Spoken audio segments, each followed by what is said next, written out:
Classroom management is not limited to how you're going to track behaviors, issue consequences, or notify parents. All of those are reactions to behaviors. What actually causes your instructional disruptions and classroom chaos are a lack of structure and clarity, especially around routines, procedures, and expectations. If you have ever walked into your classroom with the hopes of your personality and your passion carrying you through the year, I am sure it did not take you long to realize that it won't. But here's the good news, it's not that you're doing anything wrong. You just haven't been shown how to build proactive systems yet. That's what we're going to start building today.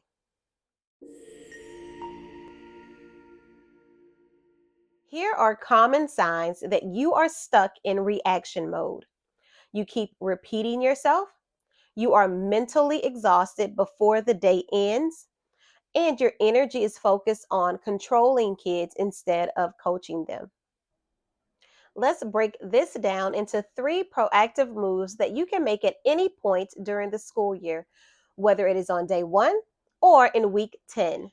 Now, listen, I know how tempting it is to grab those cute posters or those colorful behavior charts that matches your classroom decor perfectly.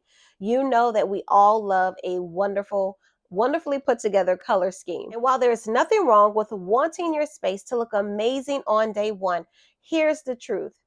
Posting classroom expectations without context or conversation serves no real purpose. Sometimes things are meant to be done with your students and not for your students. That's because clarity comes from shared understanding, not from pretty signage. That brings us to our first move. Number one, define your expectations as behaviors and not rules. Think of expectations as a step by step drawing. If you show your students a final image and you ask them to draw it, one of three things may happen. The first one being, some students may not even try because they don't even have the foundation to begin to understand where to start. Some will do something, but it will look nothing like what you had in mind. And there's a small percentage that may actually come really close, but only because they already had the tools and context to figure it out. So that means that to create a level playing field, you have to define your classroom expectations in a way that builds clarity and understanding for all. The key is to assume that no one knows anything, and your job is to provide clear, detailed instructions on how to do everything. For example, the phrase be respectful or stay focused can feel really abstract. But if you walk them through each step, what their body should be doing, where their eyes should go, how their voice should sound, they start to see the full picture. So it's not just be a good listener, it's more like face the speaker, keep your hands still, eyes on who's talking. Now the expectation is visible, teachable, and doable. So here's an action step. Pick three parts of your day, maybe how you desire your students to enter the classroom, how they transition, and one routine like partner work, and script out exactly what you want your students to do. So now you can teach it, practice it, and praise it so that everyone ends up with the same picture in mind. Number two, build the system before you need it. If you're planning how you'll manage transitions during the chaos, it's already too late. Picture this, you have never gone over with your students how to transition during small groups. So the timer goes off, and naturally, it's chaos. It's noisy. Some students are cleaning, others are roaming around, and some are even engaged in a game of tag. If you are able to revert back to an actual memory, then this is for you. You need before then systems. Let's stick with the example of rotating stations. The before action would be when the timer goes off, everyone is to return all materials to the correct space. Make sure that the stations are clean and organized, and then stand when everyone is ready. You can even incentivize it with a point system for groups that complete the task quickly and collaboratively to help boost urgency and teamwork.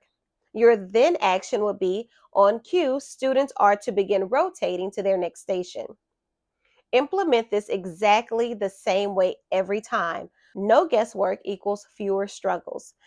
Systems are the autopilot that protects your energy and helps you transition from controlling to coaching.